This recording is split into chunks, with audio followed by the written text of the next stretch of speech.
আপন তোমার নাহে তারা রে স্ত্রী পুত্র ওই বন্ধু যারা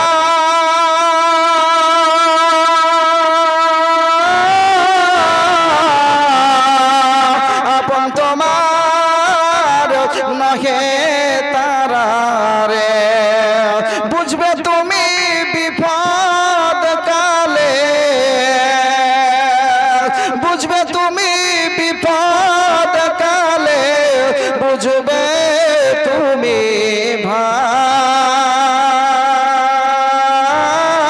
ভাই প্রথমে চল বেলা বেশি নাই মন প্রতীকেরে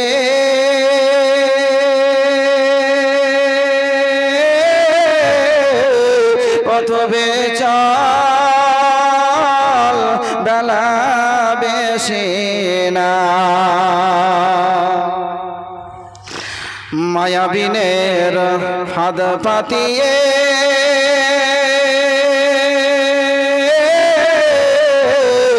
সব স্বার্থ পূরণ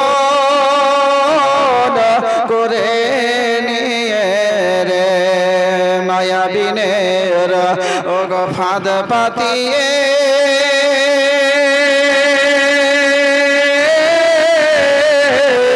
সব স্বার্থ পূরণ করে নিয়ে রে ফেলে আসবে কাফন দিয়ে ফেলে আসবে কাফন দিয়ে নির্জন জায়গা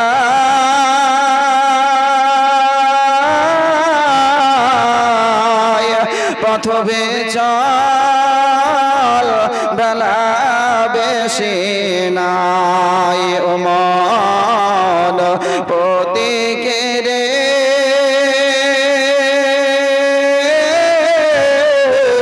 প্রথমে চল বেলা বেশি না ও সাইয়্যিদে আলামা নবী যে আখেরে জামানা উম্মতকে তরাইতে নবী এলেন মদিনা বলেন না সুবহানাল্লাহ সুবহানাল্লাহ বলে টাকা লাগবে না সুবহানাল্লাহ বলে নেকি পাবেন নাকি সুবহানাল্লাহ বলে নেকি পাবেন জোরে বলেন না সুবহানাল্লাহ সাইয়্যিদে আলামা নবী যে আখেরে জামানা উম্মতকে তরাইতে নবী এলেন মদিনা উম্মতকে তরাইতে নবী এলেন মদিনা সাইয়্যিদে আলামা নবী যে আখেরে জামানা উম্মতকে তরাইতে নবী এলেন মদিনা নবীজি মোর নূরের পুতল সোহাগ করে নাম রাখিলেন মুহাম্মদ রাসূল নবীজি মোর নূরের পুতল সোহাগ করে নাম রাখিলেন মুহাম্মদ রাসূল মাফ করায় নিবেন নবী মাফ করায় নিবেন নবী উম্মতের গুনাহ উম্মতকে তরাইতে নবী এলেন মদিনা সাইয়্যিদে আলামা নবী যে আখেরে জামানা উম্মতকে তরাইতে নবী এলেন মদিনা উম্মতকে সাইয়্যিদে আলামা নবী যে আখেরে জামানা উম্মতকে তরাইতে নবী এলেন মদিনা উম্মতকে তরাইতে নবী এলেন মদিনা আরবে রয়ে নারী কত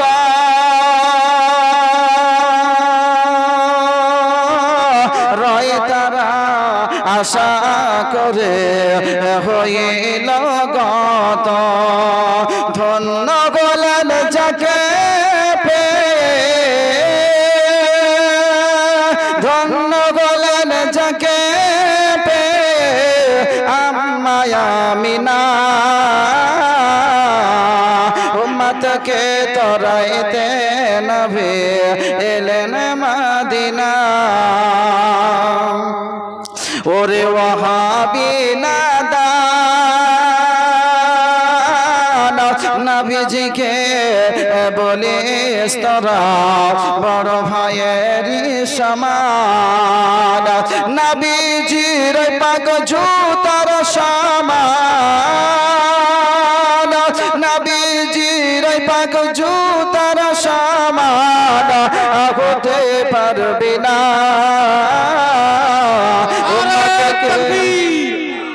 नाराए रिसालत मसला के आला हजरत जिंदाबाद उम्मत के तराइते नबी एलन मदीना सैयद आलम नबी जी आखिरी ज़माना उम्मत के तराइते नबी एलन मदीना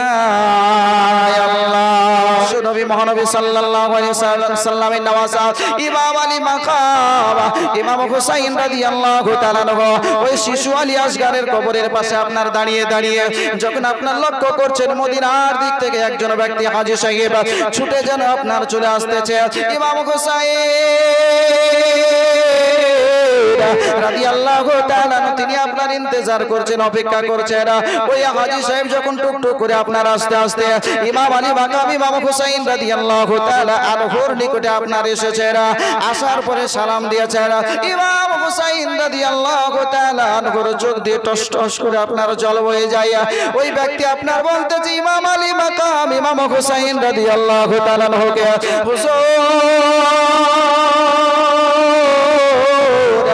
ইমাম আলী মাকাম ইমাম হুসাইন আপনি এভাবে কন্দন করতেছেন কেন আপনার চোখ দিয়ে কেন জল ঝরতেছে বলো না বলে আপনি কে গো কোথা থেকে আসলেন একবার বলো না বলতেছে হুজুর আমি মদিনা থেকে আসলাম আমি মদিনা শরীফ এসেছিলাম আমি দেখলাম রাসূল কায়নাত সাল্লাল্লাহু আলাইহি ওয়াসাল্লামের রওজা মুবারকের পাশে একজন ছোট মেয়ে 6 বছর বয়স ওই আপনার সগরা ওই ছোট মেয়েটা যেন মদিনার অলিগলি ঘোরাঘুরি করতেছে আম্মা আম্মা করে কন্দন করে আম্মা আম্মা আম্মা করে কেঁদে যায় আব্বা আব্বা করে কেঁদে যায় মদিনার অলিগলি গলি গলি যেন আপনার ঘোরাঘুরি করতেছে কেউ তার মাথায় হাত বোলার মতন কোনো মানুষ নাই কেউ তার পাশে দাঁড়ানোর মতন কোনো মানুষ নাই ওই মেয়েটা আমাকে দেখার পরে বলেছিল বলে চাচা আপনি কে গো আপনি কিসের জন্য আসলেন বলো না আমি জিজ্ঞাসা করলাম তুমি কে একবার বলো বলতেছে বলে আমি ইমাম আলী মাকাম ইমাম হুসাইনের লাখতে জিগার আমি কলিজার টুকরা তারই মেয়ে সগরা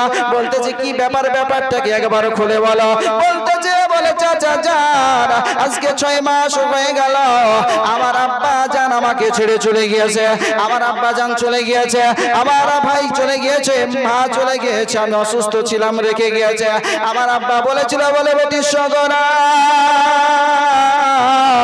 তুমি এই জায়গায় আরাম করো বেটি শুয়ে থাকো এই জায়গায় তুমি থাকো যখন তুমি সুস্থ হয়ে যাবে 1 মাস পরে তোমার বড় ভাই আলী আকবরকে পাঠিয়ে আজকে তোমাকে সঙ্গে নিয়ে চলে যাবে 6 মাস হতে চললো আমার আব্বা আমার ভাইকে পাঠালো না কিসের জন্য পাঠালো না বা পাঠাবে কেন আমি তো একাই রয়েছি তিনার সঙ্গে তো সবাই রয়েছেন সবাইকে পেয়ে হয়তো আমাকে ভুলে গেছেন এইভাবে কথা বলতে বলতে বললো চাচা গো আমি একখানা পত্র লিখেছি আমার এই পত্রখানা আর আমি হাতে বুনিয়ে কিছু একটা টুপি তৈরি করেছি চাদর তৈরি করেছি আমার ছোট্ট 6 মাসের ভাই আলী আসগার ছিল ওই আলী আসগারকে টুপিটা পরিয়ে দিয়ে আর আমার এই চাদরখানা, হাতের তৈরি চাদরখানা ছোট্ট ভাই আলী আসগারকে জড়িয়ে দিয়ে একটু দেখবেন কেমন লাগছে। আর আমার আব্বা জানকে বলবেন, আব্বা, ওগো আমার আব্বা ইমাম আলী আজকে আমার ছোট্ট সে আলী আসগার ছোট্ট ভাইটাকে দেখার পরে কেমন লাগছে খবরটা একটু পাঠাবেন আর বলে দেবেন আপনি যে বলেছিলেন 1 মাস পরে নিয়ে যাবে, আর 6 মাস হতে চললো, এখনো কিসের জন্য আপনি পাঠালেন না? আমাকে কেন নিয়ে গেলেন না? কিসের জন্য নিয়ে গেলেন না? এই খবরখানা যদি আপনি আমার আব্বা জানের কাছে পৌঁছে দেন, আমি সগরা বলতেছি ওই মাহশারের ময়দানে কিয়ামতের দিনে যখন মানুষ সবাই নাফসি নাফসি নাফসি নাফসি করবে, আমি নবী মুস্তাফা সাল্লাল্লাহু আলাইহি ওয়াসাল্লামের আলে বায়াত হয়ে আল আওলাদ হয়ে আমি বলতেছি মাহশারের ময়দানে শাফাত করে আপনাকে সঙ্গে নিয়ে জান্নাতে চলে যাব। বলেন সুবহানাল্লাহ। ইমাম তাকবীর, আল্লাহ, নারায়ে রিসালাত, জশ্নে মিলাদুন নবী জিন্দাবাদ। ইমাম আলী মাকাম ইমাম হুসাইন রাদিয়াল্লাহু তাআলা আনহু তিনি আপনার বলতেছেন, বলে দাও দাও দাও পত্রখানা কি লেখা রয়েছে দাও, ফুটলাটা আমাকে দাও। ওই ফুটলাটা নিলেন, আর ফুটলাটা নেওয়ার পরে আপনার চাদরখানা আপনার ফুটলাটাও নিলেন, পত্রটাও নিলেন। পত্রটা নিয়ে পত্রখানা পড়তে আরম্ভ করেছেন। আব্বা জান, আপনি তো বলেছিলেন 1 মাস পরে তোমার বড় ভাই আলী আকবরকে পাঠিয়ে তোমাকে এখান থেকে তোমাকে নিয়ে চলে যাব। আব্বা জানান 6 মাস হতে চললো, এখন পর্যন্ত আমার বড় ভাইকে আপনি পাঠালেন না। আমার দয়া মায়াকে আপনার অন্তর থেকে চলে গেছে বলো না? আলসাইরাব কেঁপে, সাকিরা কেঁপে, সবাই কেঁপে, আপনি কি ভুলে গিয়েছেন? আমার আম্মা কেঁপে, আমার বড় ভাই কেঁপে, ছোট ভাই কেঁপে, আমার ভাই ভাতিজা সবাই কেঁপে, আজকে সকল আত্মীয় স্বজন কেঁপে, আমাকে কি বলে আপনি ভুলে গিয়েছেন গো আব্বা? আজ কিসের জন্য আপনি নিতে পাঠালেন না? কিসের জন্য আমাকে নিয়ে গেলেন না? একবার বলো না। বিবি আপনার সগরা, আপনার সগরা কত সে যেন আপনার এইরকম ভাবে আব্বা জান পত্রখানা পড়তেছে। ইমাম আলী মাকাম ইমাম হুসাইন রাদিয়াল্লাহু তাআলা আনহু পত্রখানা শেষ লাগনা আসার পরে দেখতেছে, বলে আব্বা জান আমার ছোট্ট ভাই আলী আসগার কেমন আছে খবরটা একটু দেবে না। তবে আমার ছোট্ট ভাই আলী আসগারের জন্য তেমন কিছু করতে পারি না, তবে ছোট্ট ভাই আলী আসগারের জন্য হাতে বনিয়ে বনিয়ে একটা টুপি তৈরি করেছি, হাতে একটা চাদর তৈরি করেছি গো আব্বা। আমার এই চাদরখানা ছোট্ট ভাই আলী আসগারকে জড়িয়ে দিয়ে টুপিখানা মাথায় পরিয়ে দেওয়ার পরে একবার দেখবেন আমার ছোট্ট ভাই আলী আসগারকে দেখতে কতই না সুন্দর লাগে। জোরে বলেন সুবহানাল্লাহ। ইমাম আলী মাকাম ইমাম হুসাইন ওই শিশু আলী আসগারের কবরের পাশে দাঁড়িয়ে দাঁড়িয়ে এইভাবে পত্রখানা পড়ছে আর চোখের পানি টস টস করে বজ্র নহরে বয়ে যায়। ওই হাজী সাহেব বলতেছে, বলে হুজুর ওই ইমাম আলী মাকাম ইমাম হুসাইন আপনি এইভাবে বজ্র নহরে কন্দন করছেন কেন? আপনার চোখ দিয়ে কেন এইভাবে জল ঝরতেছে বলুন, বলো না। আপনি পত্রখানা পড়ছেন, চোখ দিয়ে টস টস করে জল বইছে কেন? একবার বলো না। আমার হুসাইন বলতেছে, বলে হাজী সাহেব আমার বেটি সগরাকে মদিনায় রেখে এসেছিলাম, আমি বলেছিলাম 1 মাস পরে বেটি তোমাকে নিয়ে চলে যাব।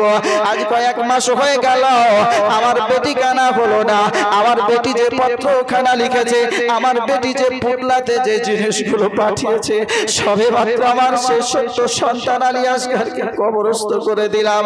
একটু আগে যদি আপনি আসতেন, ওই চাদরখানা দিয়ে আমার শিশু আলী আসগারকে জড়িয়ে আমার শিশু আলী আসগারের মাথায় টুপিটা পরিয়ে দেখতাম, আমার শিশু আলী আসগারকে দেখতে কতই না সুন্দর লাগে। বলেন সুবহানাল্লাহ। শিশু আলী আসগারকে দেখতে কতই না সুন্দর লাগতো। যদি আপনি একটু আগে আসতেন তাহলে কতই না ভালো হতো। সবে মাত্র আমার সে শিশু সন্তান আলী আসগারকে কবরস্থ করে দিলাম। শিশু সন্তান আলী আসগার কবরে আজ ইমাম আলী মাকাম ইমাম হুসাইন রাদিয়াল্লাহু তাআলা আনহু এইভাবে ইমাম আলী আসগারের কাজটা কমপ্লিট করে ওই পত্রখানা নিয়ে পুটলাটা নিয়ে নিজের খিমার দিকে এবার চলতে আরম্ভ করবেন। বলতেছেন, বলে হাজী সাহেব আপনি মদিনায় যাবেন, যাওয়ার পরে আমার বেটিকে যাওয়ার পরে বলে দিবেন, বলে বেটি সগরা আজ তোমার পিতা যে অবস্থায় গিয়েছিল, যে অবস্থায় যে সম্মান নিয়ে গিয়েছিল, সে সম্মান নিয়ে যদি থাকতো, যে অবস্থায় গিয়েছিল সে অবস্থা যদি থাকতো, আজ অবশ্যই 1 মাস পরে তোমাকে নিয়ে চলে যেত রে বেটি। ওই অবস্থা নাই নাই, পরিস্থিতি ভালো নাই, এই জন্য আজ তোমাকে নিয়ে যাওয়া হয়নি। তবে দুঃখ করবে না, তোমার আম্মা জানকে আর তোমার এই রকম আরো আত্মীয় স্বজন যারা থাকবে তাদেরকে মদিনায় পাঠিয়ে দেব। মদিনায় নানা জানের রওজার কাছে থাকার পরে নানা জানের কাছে দোয়া করবে, আল্লাহ গো আমার দয়ার নবী মায়ার নবী সাল্লাল্লাহু আলাইহি সাল্লাম, আমার আব্বা জান কারবালার প্রান্তরে শহীদ হয়েছে, নানা আমার আব্বার সঙ্গে সাক্ষাৎ হাসরের ময়দানে হবে। যারা বলেন সুবহানাল্লাহ। আল্লাহুম্মা সাল্লি আলা সাইয়্যিদিনা মাওলানা মুহাম্মদ ওয়া আলা আলি সাইয়্যিদিনা মাওলানা মুহাম্মদ সাল্লি আলা মুহাম্মাদিন সাল্লি আলা মুহাম্মদ হরদম ज़बान से निकालो पाक नामे মুহাম্মদ हरदम ज़बान নিকালো शफीआना मुहम्मद। इमाम হোসেনের হস্ত ধরে কান্দে সাকিনা, আব্বা ছেড়ে যেও না গো, আব্বা চলে যেও না। ইমাম হোসেনের হস্ত ধরে কান্দে সাকিনা, আব্বা ছেড়ে যেও না গো, আব্বা চলে যেও না। ওই কারবালার দাউদ ওর বাবার নামে 100 টাকা দিয়েছে আর বেনামি 100 করে 200 টাকা পাঠিয়েছে। দাউদ শেখ 100 টাকা দান করেছেন, বিনামে 1 করে 200 টাকা দান করেছেন। আল্লাহ পাক যেন দানকে কবুল করেন, আমিন সুম্মা আমিন। বিরাদারানে মিল্লাত ইসলামিয়া, আমি আপনাদের কাছে চেয়েছিলাম মাত্র 1 ব্যাগ করে 20 জন ব্যক্তির কাছে, 1 ব্যাগ করে সিমেন্ট 20 জন ব্যক্তির কাছে। এতগুলো মানুষের মধ্যে 1 ব্যাগ সিমেন্ট দেওয়ার মতন কোনো ব্যক্তি নাই গো। মাত্র 350 টাকায় 1 ব্যাগ সিমেন্টের দাম ভাই স্যার নাকি হয়ে গেছে। সিমেন্ট চাওয়া মানে সিমেন্ট আপনাকে দিতে হবে, সিমেন্টের মূল্যটা দিলে তো হবে। মাত্র 1 ব্যাগ করে সিমেন্ট চেয়েছিলাম, কোনো ভাই নাই? দোকানে বিল আছে নাকি বাকি? তার মানে তো হ্যাঁ, বিলটা দিলেই তো কাজ হয়ে যাবে। কোনো ভাই নাই? মাত্র 1 ব্যাগ করে সিমেন্ট, খুব বেশি নয়। কবরস্থানের উন্নতি কল্পে চালসা, যদি কবরস্থানের জন্য যদি না দেন আর কোথাকার জন্য দিবেন? ওইটা আপনার ঘর, ওইটা আপনার স্থান, চিরদিন আপনাকে ওখানে থাকতে হবে। এই দুনিয়ায় আপনি কদিন থাকবেন? খুব বেশি 60, 70, 100 বছর, তারপরে তো চলে যাবেন নাকি? ওখানে যাওয়ার পর কতদিন থাকবেন হিসাব আছে কিছু? 100 বছর কি 200 বছর কি 500 বছর কতদিন থাকবেন কোনো হিসাব আছে? কোনো হিসাব নাই। নিজের জায়গার জন্য, নিজের ঘরের জন্য মাত্র 1 ব্যাগ করে সিমেন্ট 20 জন ভাইয়ের কাছে চেয়েছিলাম, নাই কোনো ভাই। মাত্র 1 ব্যাগ করে সিমেন্ট, একটু বলেন জি মৌলভী সাহেব আমি 1 ব্যাগ সিমেন্ট দান করব।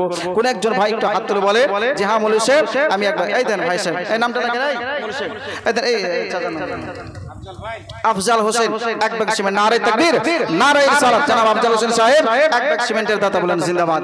শুরু হয়েছে, আর কোনো ভাই নাই? 1 ব্যাগ সিমেন্ট, খুব বেশি নয়।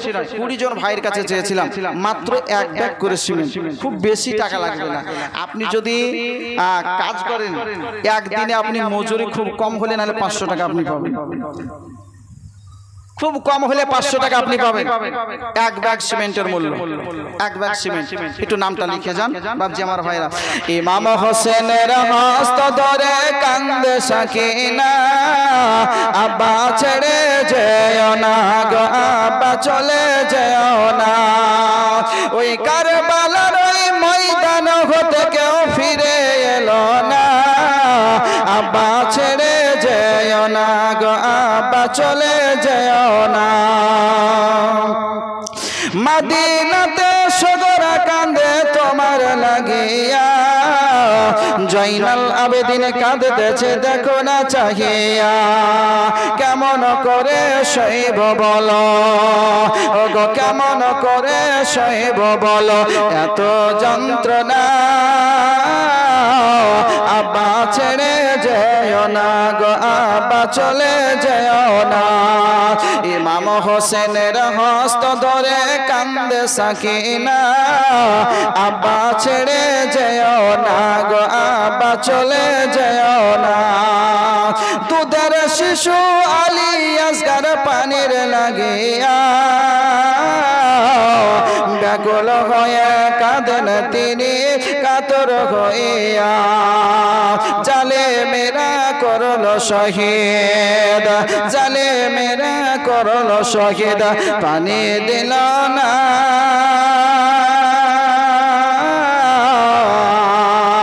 আব্বা ছেড়ে যেও না গো আব্বা চলে যেও না ইমাম হোসেনের হস্ত ধরে কান্দে সাকিনা আব্বা ছেড়ে যেও না গো আব্বা চলে যেও না কারবালার ওই ময়দান হতে কেউ ফিরে এলো না আব্বা ছেড়ে যেও না গো আব্বা চলে যেও না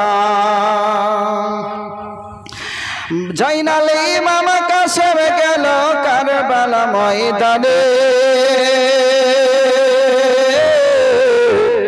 শহীদ হয়ে গোসল করে সে যে আপন ক্ষণে জয়নাল ইমাম কাশেম গেল কারবালা ময়দানে শহীদ হয়ে গোসল করে সে যে আপন ক্ষণে আর তো সাজা নাই গো আল্লাহ আর তো সাজাই না গো আল্লাহ এত যন্ত্রণা আব্বা ছেড়ে যেও না গো আব্বা চলে যেও না আর তো সহা যাই না গো আব্বা ছেড়ে যেও না গো আব্বা চলে যেও না ইমাম হোসেনের হস্ত ধরে কান্দে সাকিনা আব্বা ছেড়ে যেও না গো আব্বা চলে যেও না